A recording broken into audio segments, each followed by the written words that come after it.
জোটের ব্যাপারে তো এর আগে দায়িত্বশীল ওনারা বললেন, এই ব্যাপারে আমি বলবো না। আমাদের জায়গা থেকে আমরা আশাবাদী এবং আমরা সময় নিচ্ছি এই কারণেই যাতে এই জোট প্রক্রিয়াটা অটুট থাকে। পাঞ্জাবের জগতে একটি বিশ্বস্ত নাম শাবাব এথনিক ওয়্যার।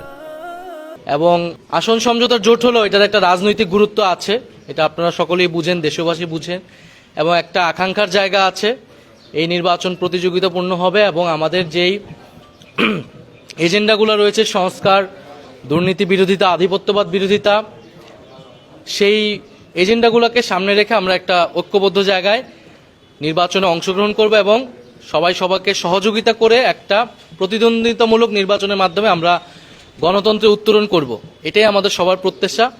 একটা যেহেতু খুবই অল্প সময়ের মধ্যে এই জোট প্রক্রিয়াটা একটা নতুন দিকে যাচ্ছে, সেহেতু হয়তো একটু মতভিন্নতা থাকতেছে, আমরা সেগুলো আলোচনার মাধ্যমে সমাধান করছি। আমরা শেষ পর্যন্ত চেষ্টা করব এই জোট যাতে অটুট থাকে। তবে যদি কারো ভিন্নতা থাকে, কিন্তু আমাদের এই জোট প্রক্রিয়া এগিয়ে যাবে।